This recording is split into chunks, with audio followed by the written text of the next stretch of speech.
Welcome, everyone. Thank you so much for coming together to immerse ourselves in this rich body of wisdom we call Torah.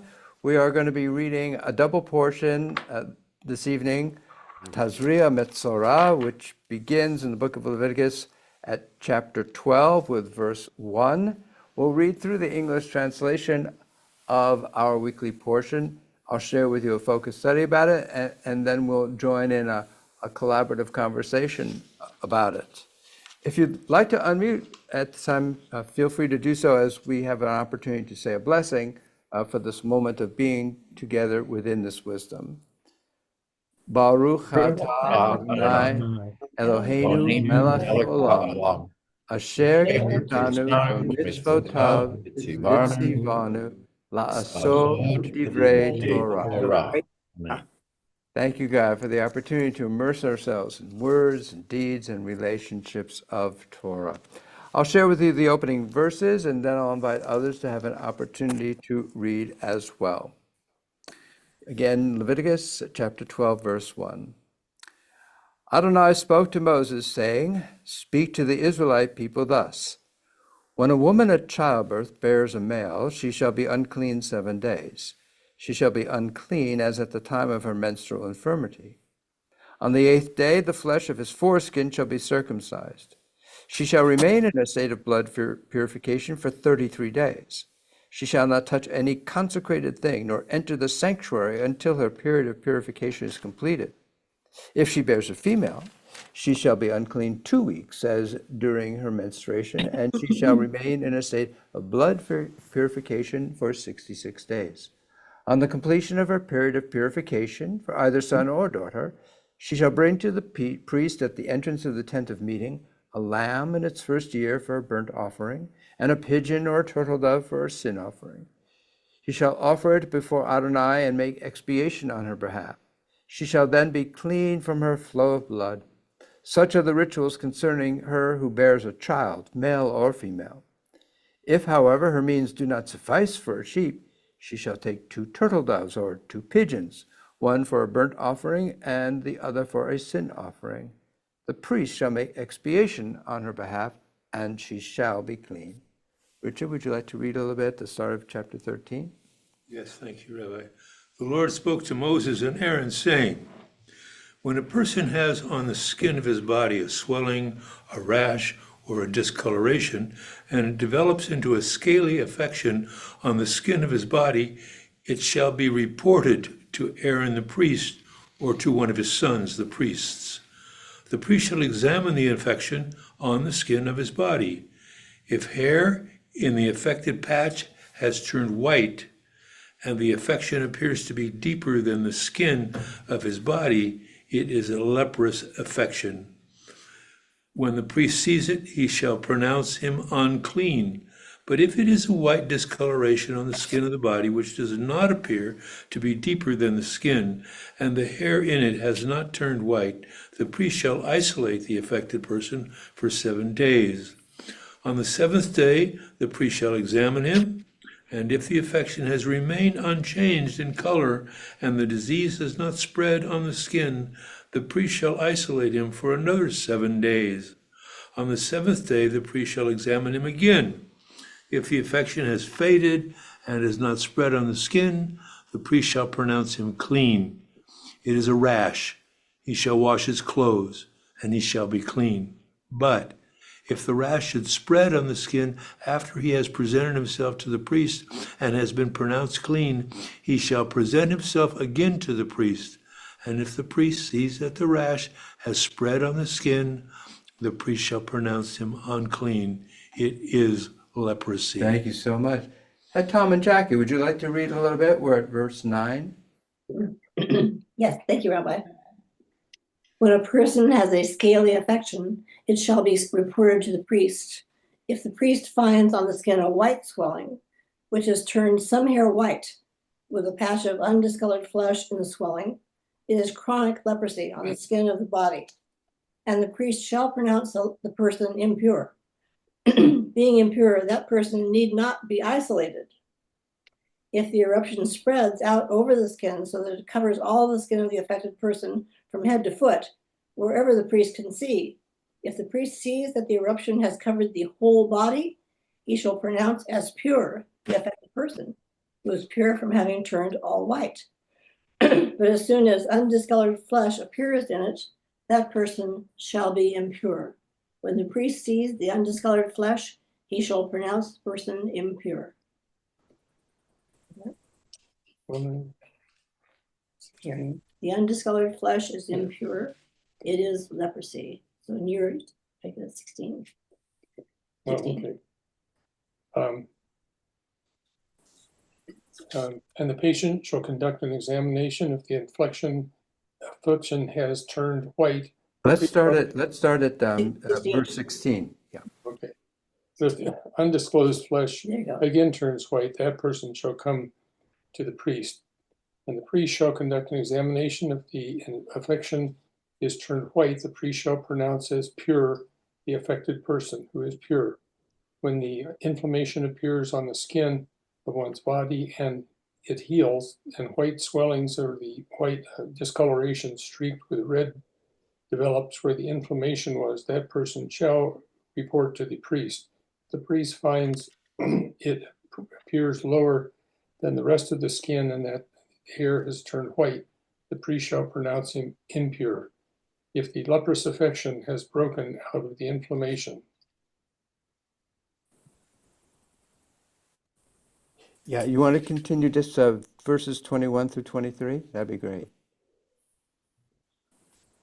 When Sorry, 21. a person has on his 21.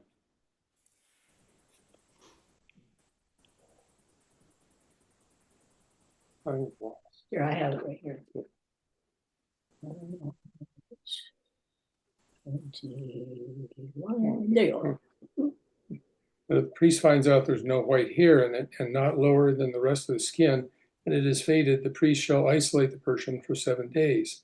If it should spread in the skin, the priest shall pronounce the person impure. It is an infection. But if this discoloration remains stationary, not having spread, it is the scar of inflammation. The priest shall pronounce the person pure. Oh, thank you both so much. Jim, would you like to read a little bit? We're at verse 24.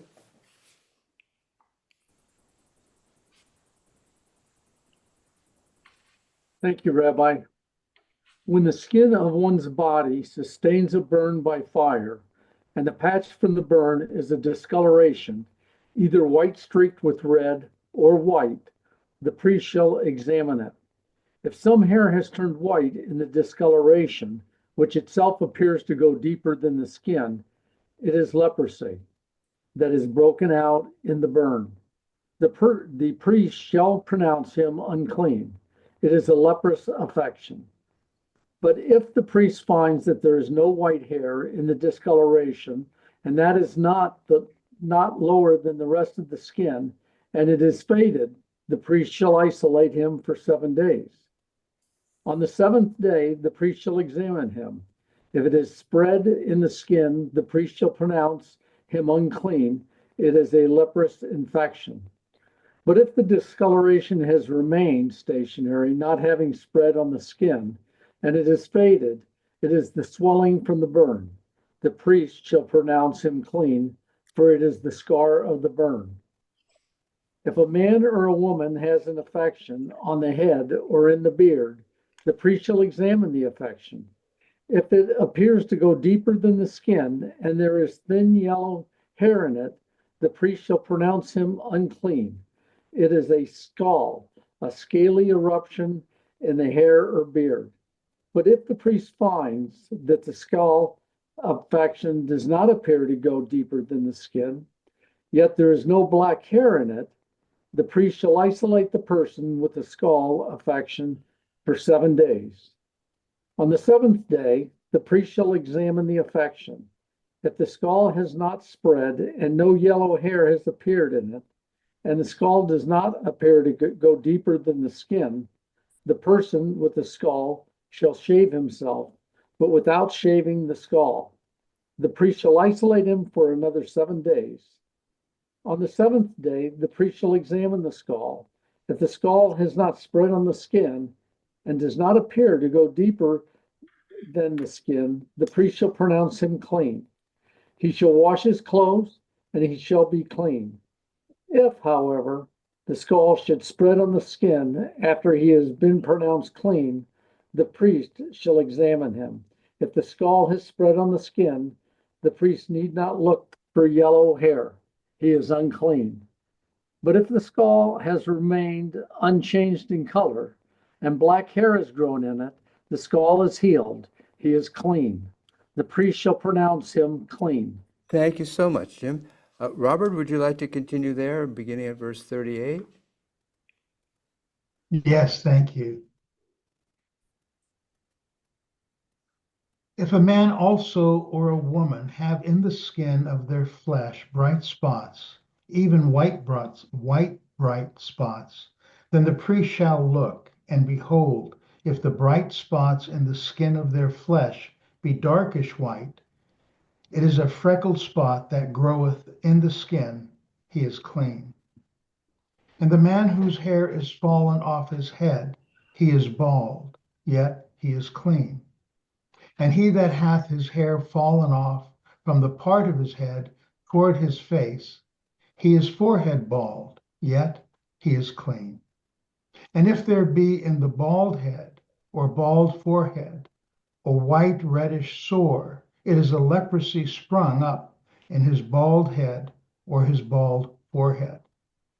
Then the priest shall look upon it, and behold, if the rising of the sore be white reddish in his bald head or in his bald forehead, as the leprosy appeareth in the skin of the flesh, he is a leprous man, he is unclean. The priest shall pronounce him utterly unclean. His plague is in his head. And the leper in whom the plague is, his clothes shall be rent, and his head bare, and he shall put a covering upon his upper lip, and shall cry, Unclean, unclean. All the days wherein the plague shall be in him, he shall be defiled. He is unclean. He shall dwell alone, without the camp shall be his habitation. Thank you so much, Robert. Let me invite Catherine, if you'd like to continue that, verse 47. Thank you, Rabbi. When an eruptive affection occurs in a cloth of wool or linen fabric, in the warp or in the woof of the linen or the wool, or in a skin or in anything made of skin, if the affection in the cloth or the skin, in the warp or the woof, or in any article of skin is streaky green or red, it is an eruptive affection. It shall be shown to the priest. And the priest, after examining the affection, shall isolate the affected article for 7 days. On the 7th day, he shall examine the affection. If the affection has spread in the cloth, whether in the warp or in the woof, or in the skin, for whatever purpose the skin may be used, the affection is a malignant eruption. It is unclean. The cloth, whether warp or woof, in wool or linen, or any article of skin in which the affection is found, shall be burned, for it is a malignant eruption. It shall be consumed in fire. But if the priest sees that the affection in the cloth, whether in warp or in woof, or in any article of skin, has not spread, the priest shall order the affected article washed, and he shall isolate it for another 7 days. And if after the affected article has been washed, the priest sees the affection has not changed color and that it has not spread, it is unclean. It shall be consumed in fire. It is a fret, whether on the inner side or its outer side. But if the priest sees that the affected part after it has been washed is faded, he shall tear it out from the cloth or skin, whether in the warp or in the woof. And if it occurs again in the cloth, whether in warp or in woof, or in any article of skin, it is a wild growth. The affected article shall be consumed in fire. If, however, the affection disappears from the cloth, warp or woof, or from any article of skin that has been washed, it shall be washed again, and it shall be clean. Such is the procedure for eruptive affections of cloth, woolen or linen, in warp or in woof, or of any article of skin for pronouncing it clean or unclean. Thank you, Catherine. And Margot, would you like to read a little bit at the very start of chapter 14? The Lord spoke to Moses, saying, "This shall be the ritual for a leper at the time that he is to be cleansed. When it has been reported to the priest shall go outside the camp. If the priest sees that the leper has been healed of his scaly affection, the priest shall order. Excuse me. If the priest has been healed of his scaly affection, the priest shall order 2 live clean birds. 2 live, cedar wood, crimson, and stuff, and hyssop, to be brought to him who is to be cleansed. The priest shall order 1 of the birds slaughtered, fresh water shall be slaughtered over fresh water in an earthen vessel, and he shall take the live bird along with the cedar wood, the crimson stuff, and the hyssop, and dip them together with the live bird in the blood of the bird that was slaughtered over the fresh water. He shall then sprinkle it 7 times on him who is to be cleansed of the eruption, and cleanse him. He shall set the live bird free in the open country. The one to be cleansed shall wash his clothes, shave all his hair, and bathe in water. Then he shall be clean. After that, he may enter the camp, but he must remain outside his tent 7 days. On the 7th day, he shall shave off all his hair of his head, beard, and eyebrows. When he has shaved all of his hair, he shall wash his clothes and bathe his body in water. Then he shall be clean.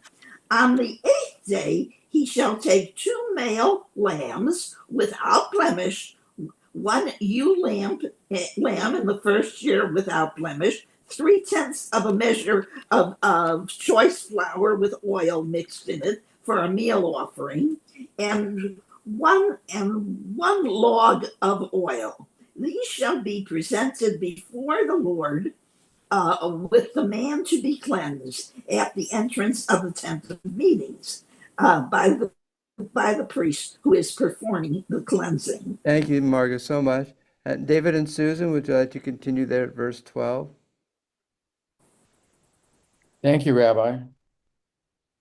The priest shall take one of the male lambs and offer it with the log of oil as a guilt offering, and he shall wave them as a wave offering before the Lord. The lamb shall be slaughtered at the spot in the sacred area where the sin offering and the burnt offering are slaughtered. For the guilt offering, like the sin offering, goes to the priest. It is most holy. The priest shall take some of the blood of the guilt offering, and the priest shall put it on the ridge of the right ear of him who is being cleansed, and on the thumb of his right hand, and on the big toe of his right foot. The priest shall then take some of the log of oil and pour it into the palm of his own left hand, and the priest shall dip his right finger in the oil that is in the palm of his left hand and sprinkle some of the oil with his finger 7 times before the Lord. Go ahead. And the priest shall put some of the remaining oil that is on his hand on the right earlobe of the one being purified, and on the thumb of his right hand, and on the big toe of his right foot, over the blood of the guilt offering. And he shall put what is left of the oil that is on the priest's hand on the head of the one being purified, and the priest shall make atonement over him in front of Hashem. And the priest shall make the sin offering and make atonement over the one being purified from his impurity. And after that, he shall slaughter the burnt offering. And the priest shall make the burnt offering and the grain offering at the altar. And the priest shall make atonement over him, and he will be pure. And if he was poor and his hand cannot attain enough, then he shall take one lamb, a guilt offering for elevation, for making atonement over him, and 1/10 of a measure of fine flour mixed with oil for a grain offering, and a log of oil. And 2 turtle doves or 2 pigeons, whichever his hand can attain, and one shall be a sin offering and one a burnt offering. And he shall bring them on the 8th day of his purification to the priest, the entrance of the tent of meeting, in front of Hashem. And the priest shall take the lamb of the guilt offering and the log of oil, and the priest shall elevate them, an elevation offering in front of Hashem. And he shall slaughter the lamb of the guilt offering, and the priest shall take some of the blood of the guilt offering and put it on the right earlobe of the one being purified, and on the thumb of his right hand, and on the big toe of his right foot.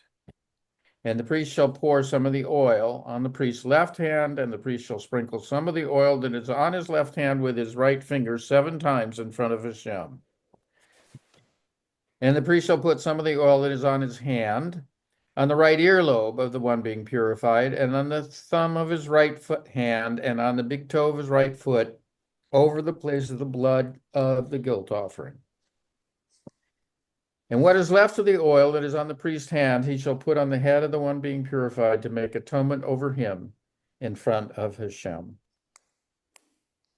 And he shall make one of the turtle doves, or the pigeons, from those which his hand can attain, and whatever his hand will attain, one a sin offering and one a burnt offering, with the grain offering, and the priest shall make atonement over the one being purified in front of Hashem. This is the instruction for one who is in an affliction of leprosy in him, whose hand cannot attain enough for his purification. Thank you so much, both of you. And then Justin, would you like to read a little bit starting at verse 33? Thank you, Rabbi. Go ahead, please. Thank you, Rabbi. Yeah. Verse 33, and the Lord spoke to Moses and to Aaron, saying, when you come to the land of Canaan, which I'm giving you as a possession, and I place a legion of Tzara'at upon a house in the land of your possession, and the one to whom the house belongs comes and tells the Kohen, saying, something like a legion has appeared to me in the house, the Kohen shall order that they clear out the house before the Kohen comes to look at the legion, so that everything in the house should not become unclean. After this, the Kohen shall come to look at the house, and he shall look at the legion. Now, if the legion in the walls of the house consists of a dark green or dark red sunken-looking stain, appearing as if deeper than the wall, then the Kohen shall go out of the house to the entrance of the house, and he shall quarantine the house for 7 days. Then the Kohen shall return on the 7th day and look at the house. Now, if the lesion has spread in the walls of the house, the Kohen shall order that they remove the stones upon which the lesion is found, and they shall cast them away outside the city to an unclean place. And he shall scrape out the house from the inside all around, and they shall pour out the mortar dust from what they scraped outside the city into an unclean place. And they shall take other stones and bring them instead of those stones. And he shall take other mortar dust and plaster the house. What do you think? Sure. And if the lesion returns and erupts in the house after he had removed the stones, and after the house had been scraped around, and after it had been plastered, then the Kohen shall come and look at it. Now, if the lesion in the house is spread, it is malignant Tzara'at, in the house. It is unclean. He shall demolish the house, its stones, its wood, all the mortar, dust of the house, and he shall take them outside the city to an unclean place. And anyone entering the house during all the days of its quarantine shall become unclean until the evening. And whoever lies down in the house shall immerse his garments, and whoever eats in the house shall immerse his garments. But if the Cohen comes again and looks at the lesion, and behold, the lesion did not spread in the house, after the house has been plastered, the Cohen shall pronounce the house clean, because the lesion has healed. To ritually cleanse the house, he shall take 2 birds, a cedar stick, and a strip of cinnamon, crimson wool, and hyssop. He shall slaughter 1 bird into an earthenware vessel over spring water, and he shall take the cedar stick, the hyssop, and the strip of crimson wool, and the live bird, and he shall dip them into the blood of the slaughtered bird, and into the spring water, and sprinkle towards the house 7 times. And he shall thus cleanse the house with the blood of the bird, the spring water, the live bird, the cedar wood, the hyssop, and the strip of crimson wool. He shall then send away the live bird outside the city into an open field. And he shall thus effect atonement for the house, and it will be clean. All this is the law for every lesion of tzara'at, and for a netek, for tzara'at of garments and houses, and for the se'eit, and for the sapachat, and for the baheret, to render decisions regarding the day of uncleanness and the day of cleanness. This is the law of tzara'at. Thank you so much, both of you. And Mark Levinson, we're at the very start of chapter 15. Would you like to read a little bit? Thank you, Rabbi. The Lord spoke to Moses and Aaron, saying, "Speak to the Israelite people and say to them," that was a little bit. "When the man has a discharge issuing from his member, he is unclean. The uncleanness from his discharge shall mean the following: whether the member runs with a discharge or is stopped up so that there is no discharge, his uncleanness means this: any bedding on which one with a discharge lies shall be unclean, and every object on which he sits shall be unclean. Anyone who touches his bedding shall wash his clothes, bathe in water, and remain unclean until evening. Whoever sits on an object on which the one with a discharge has sat shall wash his clothes, bathe in water, and remain unclean until evening. Whoever touches the body of the one with a discharge shall wash his clothes, bathe in water, and remain unclean until evening. If one with a discharge spits on one who is clean, the latter shall wash his clothes, bathe in water, and remain unclean until evening. Any means for riding that one with a discharge has mounted shall be unclean. Whoever touches anything that was under him shall be unclean until evening. And whoever carries such things shall wash his clothes, bathe in water, and remain unclean until evening. If one with a discharge, without having rinsed his hands in water, touches another person, that person shall wash his clothes, bathe in water, and remain unclean until evening. An earthen vessel that one with a discharge touches shall be broken, and any wooden implement shall be rinsed with water. When one with a discharge becomes clean of his discharge, he shall count off 7 days for his cleansing, wash his clothes, and bathe his body in fresh water. Then he shall be clean. On the 8th day, he shall take 2 turtle doves or 2 pigeons, and come before the Lord at the entrance of the tent of meeting, and give one of them to the priest. The priest shall offer them, the one as a sin offering, and the other as a burnt offering. Thus the priest shall make expiation on his behalf for his discharge before the Lord. Thank you so much, Mark. Jay, would you like to read a little bit, starting at verse 16?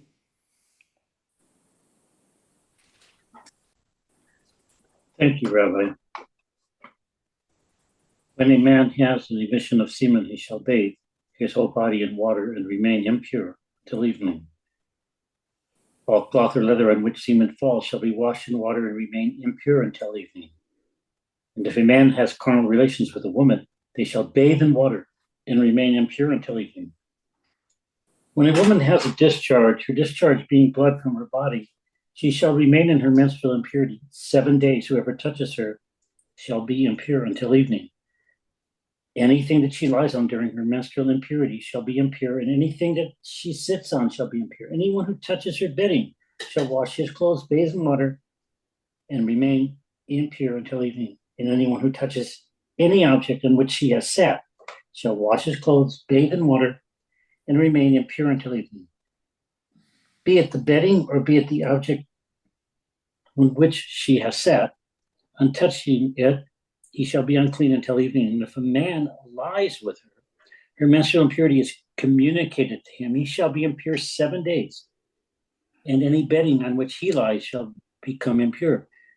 When a woman has had a discharge of blood for many days, not at the time of her menstrual impurity or when she has a discharge beyond her period of menstrual impurity, he shall be impure as though at the time of her menstrual impurity, as long as her discharge lasts.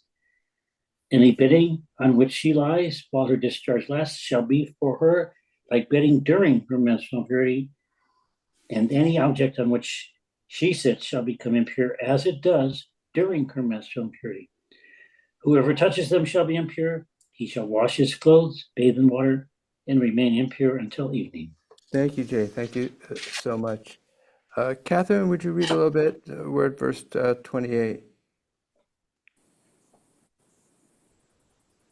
Okay, thank you, Rabbi.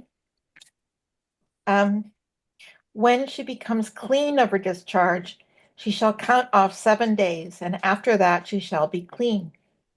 On the 8th day she shall take 2 turtle doves or 2 pigeons, and bring them to the priest at the entrance of the tent of meeting. The priest shall offer the one as a sin offering, and the other as a burnt offering, and the priest shall make expiation on her behalf for her unclean discharge before Hashem. You shall put the Israelites on guard against their uncleanness, lest they die through their uncleanness by defiling my tabernacle, which is among them. Such is the ritual concerning him who has a discharge, concerning him who has an emission of semen and becomes unclean thereby, and concerning her who is in menstrual infirmity, and concerning anyone, male or female, who has a discharge, and concerning a man who lies with an unclean woman. Thank you, Catherine. Thank you, everyone, so much. That's our double portion of Tazria-Metzora. I'd like to share with you a focus study, and then we'll have our collective conversation about it. So here we are in the world of Leviticus. And so one question I was thinking about today, well, what exactly is the nature of this world that we are in? Or perhaps equally important, what is the nature of this world that is also within us? So as I looked upon an initial easy surface reading of the book of Leviticus is that this represents a voice that's standing for the importance of boundaries. It is, after all, a book about a particular tribe within the whole nation of Israel, the tribe of the Levites, and they are a distinct tribe with distinct roles that's very separate from the rest of the Israelite community. And we encounter that sense of distinction and borders and boundaries from the very beginning.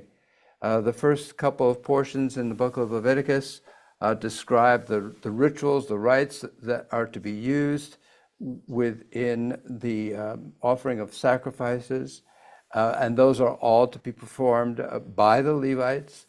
And then we reached our third portion in the book of Leviticus, where the all those rituals of offering, of sacrifices, is finally to be implemented. And on the very first opportunity of their being implemented, we have this episode about Aaron's son Nadav and Abihu, who seem to transgress the lines that were set about what was appropriate to offer up as a way of giving thanks or making offerings to God, and those which were alien, which were outside of that particular paradigm. And we saw that in the text, it describes Nadav and Abihu being somehow consumed by fire from God as a result of having crossed the line, so to speak.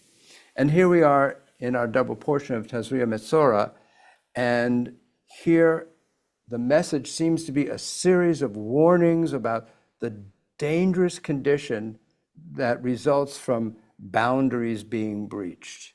And we encounter those boundaries being breached in terms of eruptions on the skin, discharges from the body, eruptions on fabric, eruptions on the walls of homes.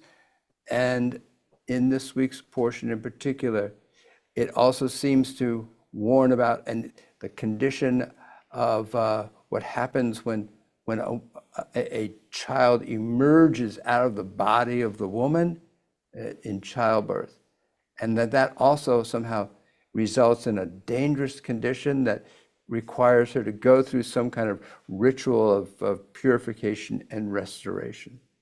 So as I read all that, I wonder, is really the message of Leviticus that monovocal? Is it that lacking in complexity? Is it that severe and that strict, subject to no interpretation whatsoever? Well, as I thought about it, I looked at the very name of our Torah portion, Tazria, and we get that from the description of the woman and the condition that she is in when bearing a child. So I have that on number 1 on our study sheet. When a woman Tazria and bears a male, she shall be tameh 7 days. She shall not touch any consecrated thing, nor enter the sanctuary until her period of purification is completed.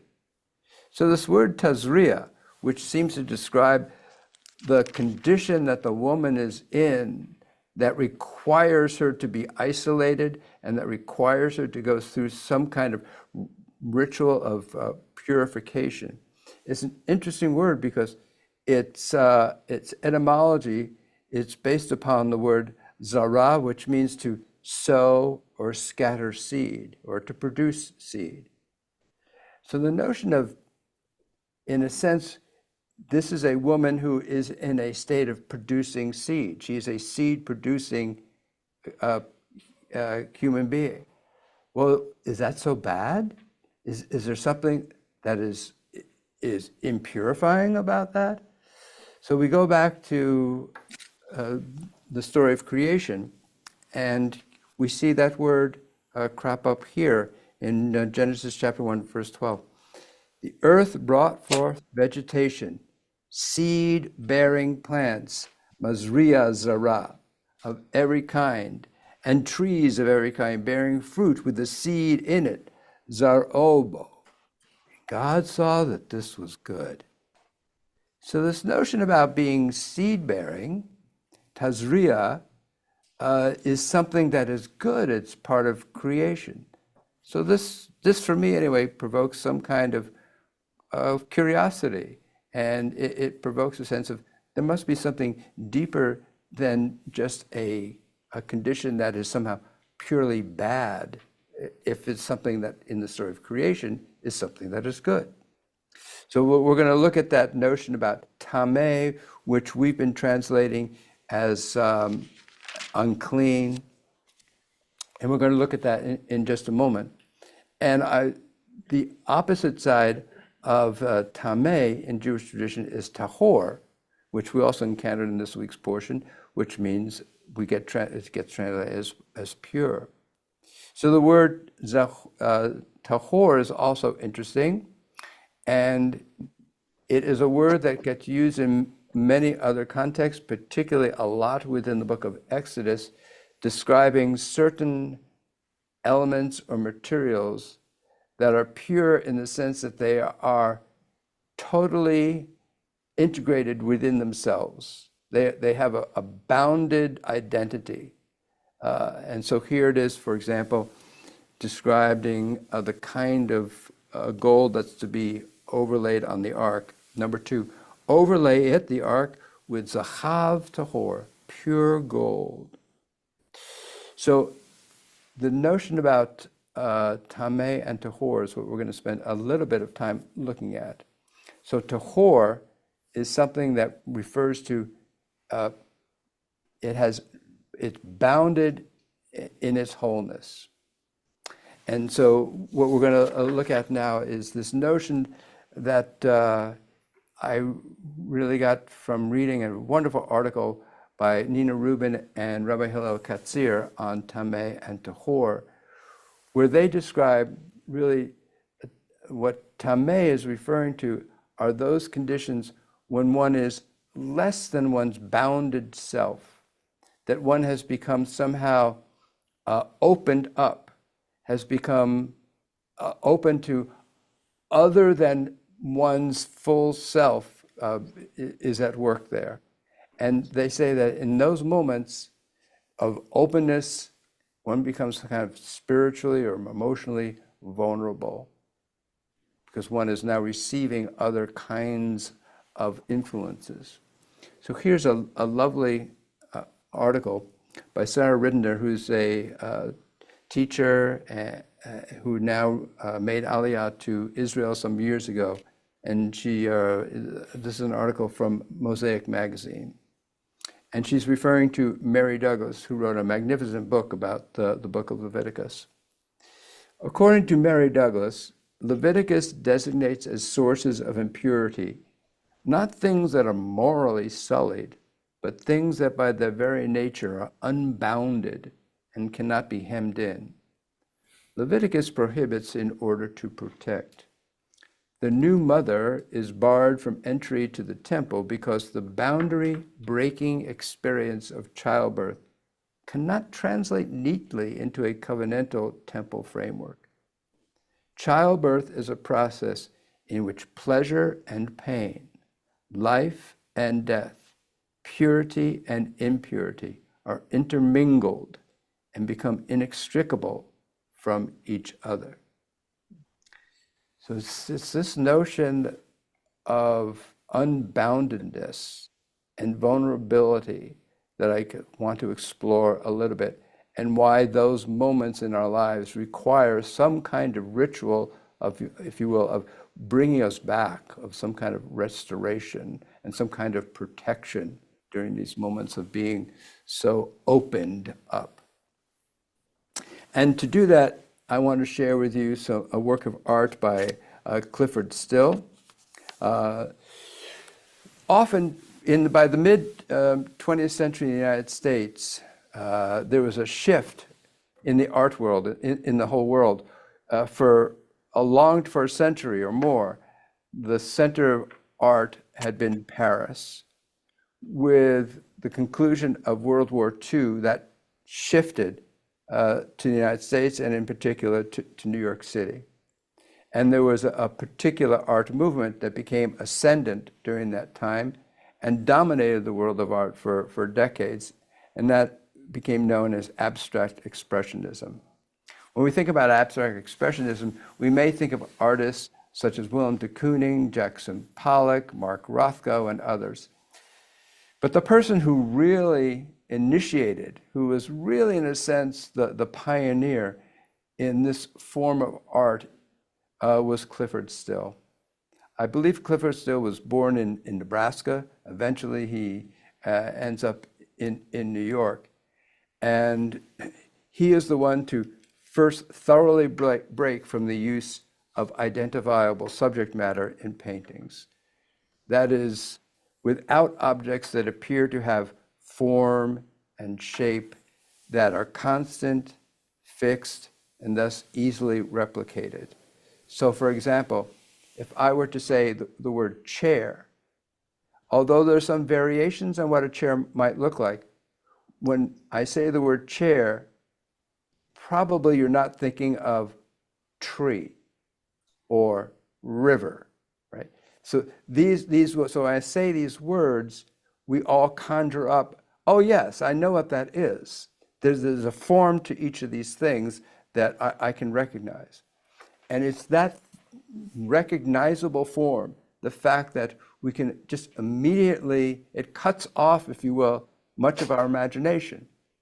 Because they've already, we can look it up in a dictionary. Well, chair is this, river is this, and tree is that. And so the abstract expressionists, beginning with Clifford Still, wanted to, if you will, decompose all these forms because they thought that was getting in our way of reaching something deeper, something more profound, something that we call our spiritual lives. That's what was in large motivating the abstract expressionists. So Clifford Still even struggled with the very notion of painting on a canvas, because that in itself provides limitations. Here's his quote, number 4. "It's intolerable to be stopped by a frame's edge." And when he said to be stopped by a frame's edge, in part he's talking about the canvas, but he's also talking about frame in terms of definition of anything. Okay. So here's, he also wrote this about the nature of his paintings. "These are not paintings in the usual sense. They are life and death merging in fearful union. As for me, they kindle a fire. Through them I breathe again, hold a golden cord, find my own revelation." So on the front of our study sheet, I share with you this one painting that he did, PH 118. Clifford Still refused to give names to his paintings because he didn't want to limit what we might see there. He didn't want to call it, oh, this is windmill, or this is birds in flight. So this is PH 118. It is a large piece. It's about 6 feet tall and I believe a little over 4 feet wide. So he was the first one really to have as the body of his work these monumental canvases flush with all kinds of vivid colors. So let's look at this for a moment. Here we have these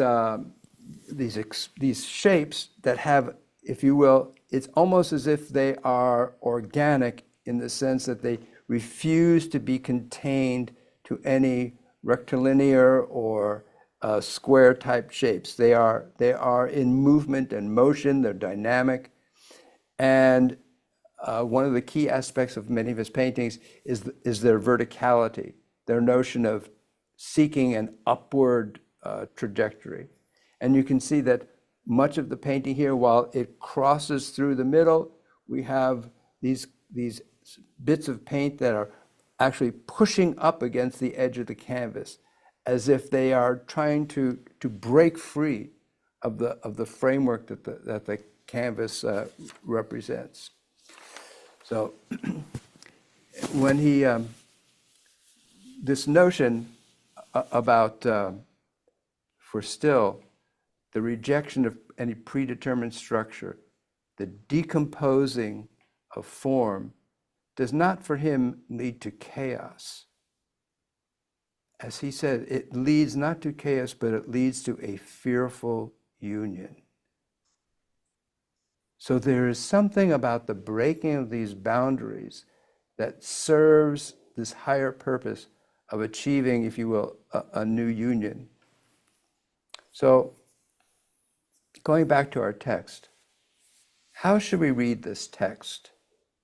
Should we read it as one that legitimizes a strict, static, and binary view of the world, which can in turn lead to a kind of fundamentalism an absolutism, which in turn necessitates it being a world that's based on power and enforcement? Or is it a text that encourages a sense of spectrum, of the dynamic forces that are constantly interacting, which in turn promotes our sense of the world as being a place of complexity, of multiple states of being, and consequently of compassion and tolerance? So I want to suggest that even as a surface reading indicates that the book of Leviticus may seem to be an advocate for a sense of strict boundaries and borders and the dangers of what happens if you cross those borders, I want to suggest that Torah whispers to us that there's more to it than that. That we have the capacity, if you will, to redeem the text from merely being seen by that. And here it is in this week's portion, because it's telling us that the Tazria is part of creation. This Tazria is about bearing seed. It's about bearing new life. How could that be bad? And in the words of Clifford Still, if we see it that way, we see life and death merging and creating a new union. So with that, I'd love to hear what you saw and what you felt during the course of our reading together. If you raise your hand, I'd love to call upon you. Oh, hi, Margot, please. Okay. Before we get into all the esoteric comments by my colleagues, I have something very basic to ask you. And I've been waiting a year to ask this question since this portion came up again, a year ago. The men are told, with lesions, are told to bathe their clothes and bathe their bodies. The women are simply told to remove themselves. So my question is about the mikvah. How did the mikvah come to being? It's not a commandment. It's a convenience. I agree. But how did notice that the women are never asked to bathe themselves? Well, of course, in many cultures, water is a source of part of a ritual for purification. Yes. Yes. And the mikveh, when it is developed, it becomes a place for both men and women to immerse themselves in, right? Yeah. So what exactly is your question about the mikveh? My question is, when did when did it become necessary for women to use the mikveh? Because it's absolutely not necessary in Leviticus. Well, I don't know exactly when the mikveh Or why? I mean, I know, as I say, it's a convenience. Obviously, one would want to bathe herself. And anyway, I just found that interesting because the mikveh plays such a prominent role in the life of women throughout, history, and yet it's never mentioned. Yeah. That's all. Well, okay. So we know that mikvahs were part of the pathway leading up to the temple. Those were archaeological discoveries. No, they were for both men and women. The mikvah is for both men and women, and we have it's not it's part of that culture that we have the immersion in water, right? We emerge from water. Okay. Right? And the baptism, I mean, these are all parts of purification. This is all part of a purification process. So it's all culturally bound up. And when someone dug the first mikvah, I don't know, but the notion of water being a source of part of the purification process goes way back. Yeah. Okay. Okay. I'll have to be satisfied with that. We don't have to be But again, satisfied with it. but again, it doesn't Okay. mention women having to bathe in Leviticus. And there's another spot in Leviticus also where again it's mentioned, and women are simply told to remove themselves. I'll let the rest of the Well, okay. So first of all, you understand that the book of this written text we call Leviticus is not the end of Torah. I know that. Right? It's an ongoing project. Yeah. But there's another reference to it, and I don't remember. Waiting here to ask you this question. Okay. And All right, so, the other have their turn. okay. So let me call upon Robert, then Catherine, and David and Susan. So Robert, please. Well, thank you. It's so nice to be back. Thank you for a lovely evening. So I have a lighthearted comment first for Margot. And Margot, I think the women were smart enough to figure it out without being told. You know, a 5-year-old girl can answer a phone better than an 18-year-old boy. So, you know, I know it's lighthearted, but I stand by it. The second thing is, you know, as we were going through Leviticus, just so many thoughts came to my mind about the role of Moses. So in Leviticus, he's a physician, but you know, as I've thought of going through the Torah, spiritual leader, general, counselor, physician, builder, architect. We saw the plaster, and of course the Mishkan. You know, architecture for that. Judge, visionary, lawgiver, and a prophet, because there are certain things he prophesied. And I thought that was very interesting because focusing so much on the detail, I mean, my own feeling is that if you were to take these things and mix them, there would be a scientific benefit to it. Yeah. Yeah, because that's just something comes to my mind. But those are that's what went through my mind as we were going through this. So you're bringing both the logic and the poetry together. Yeah. Thank you so much, Robert. Let me call Catherine, please. Yes. My first query has to do with the difference in terms of women's impurity, depending on the gender of their child.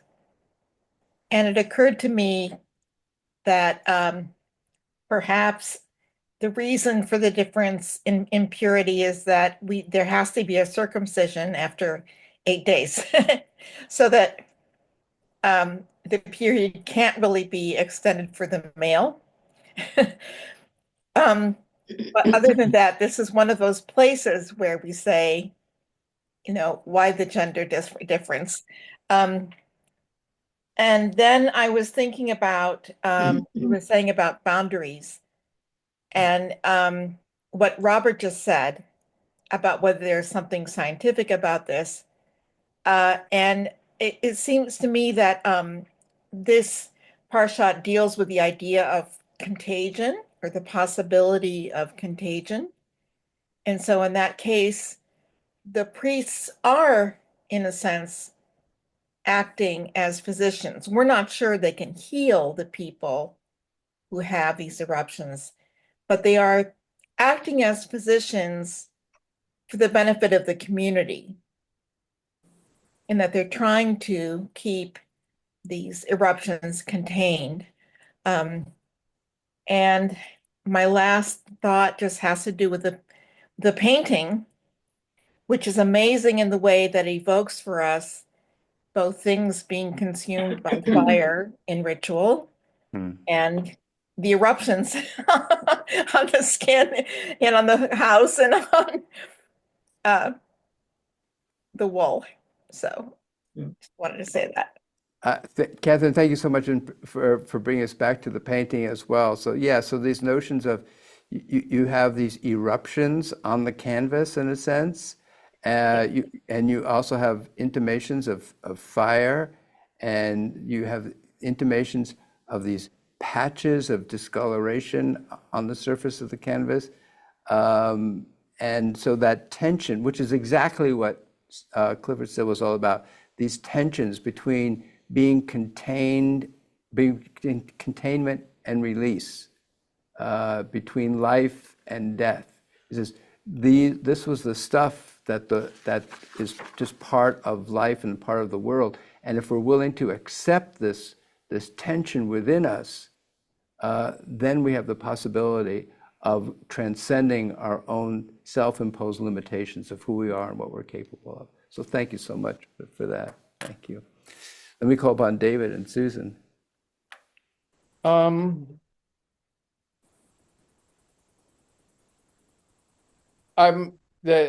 painting itself, which is edge breaking and boundary breaking, and Mary Douglas's and Sarah Ridner's discussion of childbirth as being boundary breaking, mixing,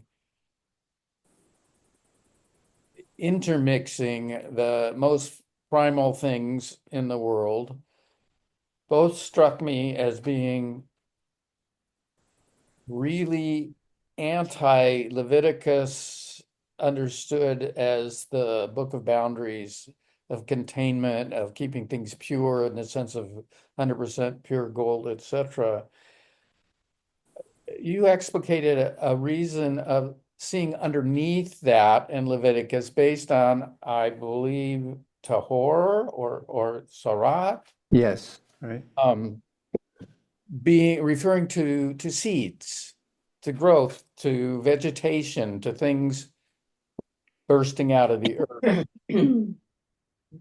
But what struck me as you were reading that is an article I read not too long ago about the conception of how conception, human conception, or for that matter, sexual conception at all, was understood in the era, the centuries that these books were written or compiled or edited, etc., which is essentially the time of the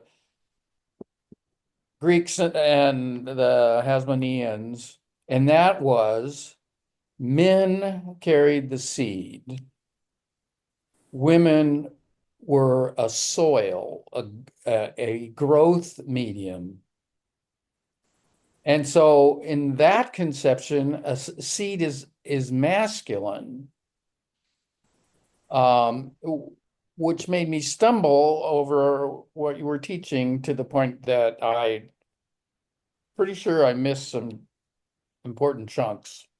So if you have a reaction, I'd love it. If not, I have only one thing to say, which is totally distractive. No, I'm not going to say that. I'm gonna comment in just a second, but I want to invite, if Susan, did you have something that you wanted to share as well? And okay, but I'm gonna comment on.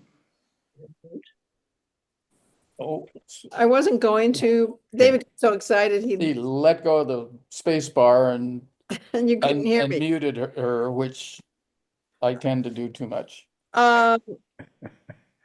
So the painting, I just love the painting. It just looks like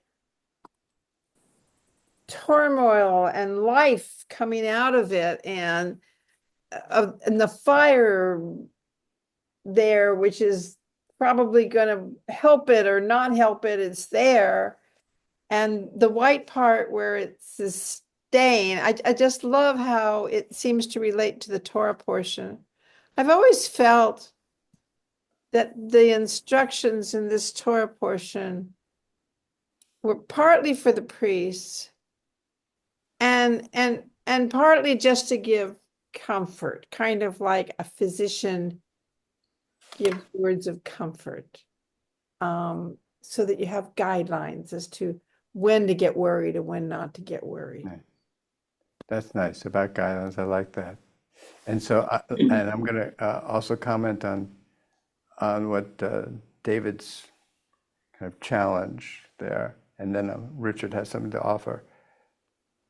I'm so glad that you brought that up about a male being the bearer of the seeds, right? And so what you were doing at that moment, David, was you were confounding our notion about male and female. And it's very much within the Jewish tradition, as we see from the very beginning of Torah, that we are both. Human beings are both male and female. And this is not a radical, postmodern notion. This is a notion that is in Genesis. It's conveyed in commentaries, and certainly is a key part of the whole Hasidic and Kabbalistic tradition, which is that we carry within us male and female aspects. And we're in this period now we call the counting of the Omer, in which we are to explore the interdynamics of very different, sometimes polar opposed attributes. And some are defined as male and some are defined as female attributes. And the goal during these 49 days of the counting of the Omer is to have all those attributes interacting with one another inside of ourselves, so that, not so that one can be defeated, not so that one can be contained, not so that one set of them can be supreme over the other, but so that we can achieve within ourselves a degree of balance between these aspects of male and female. And the reward, if we engage in that process over 49 days, is to stand once again at Mount Sinai and to receive the clarifying light that is Torah, and to become, if you will, whole all over again. So thank you for bringing all that up. And I'm going to call on Richard, and then I'm going to cohere our time together. Yeah, Richard. Thank you, Rabbi. I was reminded of a discussion we had, I think, week before last, about some of the men who are smart enough to know that the women are smarter than they are, and mother knows best. And I think of the woman with the seed. Well, the crowning glory of the seed is when that baby comes out, and it comes out of water. Yeah. And the man who's dipping around with his own seed and is messing up his bed, that's a whole nother thing. They're not the same at all. One has some glory, it's brought life forward, and she needs some rest, and she knows how to take care of herself and needs some time off. Now there are two just instead of one. And the man needs to be told, stop it. So get a bath. So I think there's a real difference. And I think Moses is smart enough to know. I did notice that this is a very, very, very long and repetitive portion. Goes on and on and on with the same thing. So I'm in total agreement with what Rabbi is saying. Is this is telling us something about where we find our wholeness by merging or by putting together. The Lord made male and female, He made them both. That the first human being was both male and female. And my own position is, or idea is, that the entire non-binary movement is a way of trying to get over the hostility between the two political or gender roles in the world, so we can really come together and govern ourselves. But that's an issue for another day. Thank you, Richard. Thank you, everyone, for your rich comments and participation. And for me, what it really evoked for me is that meta question about how do we read this text. So one way of reading the text is as if it were something outside of ourselves that we are observing and having a kind of detached relationship to. The spiritual way of reading the text is that this text is not a story happening outside of ourselves. It's a story of something happening inside of ourselves. And so the question is, when I say, how do we read the text? It's not just about how do we read the words on the page. It's really, how are we reading ourselves? So as we go through this, it's always an interesting bit of spiritual practice, if you will, to say, how am I reading this? Am I reading this as a text about severity and punishment and shame? Or am I reading this as a text about expansion and compassion and love? And I'm not making judgments about any of this. I'm saying that's why we read this, not just so we can learn something about something that happened, may have happened thousands of years ago, or witnessing events happening outside of ourselves. It's a useful spiritual text because we learn something about ourselves. We read ourselves when we go through this. So it's good to pay attention to how we're reacting to this text. And what is that teaching us about who we are in this moment? Maybe what are the things that we need to work on? What are the things that are becoming foregrounded in our own emotional and psychological and spiritual lives?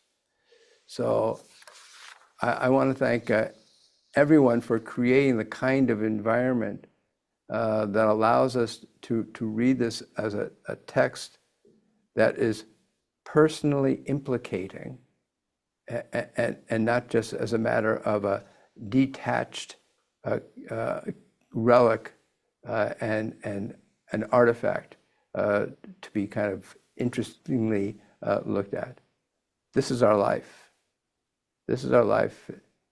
So we're all working towards a sense of restoration and wholeness, and that's the promise of the text, is that if we practice reading this text and practice being open to having a relationship with it, we'll be on a path of promise, of fulfillment, wholeness, and peace. Love you all. Thank you so much. God bless you. Look forward to our next gathering. Be well. You too, Rabbi. Thank you. Thank you, Rabbi. Thank you. Thank you.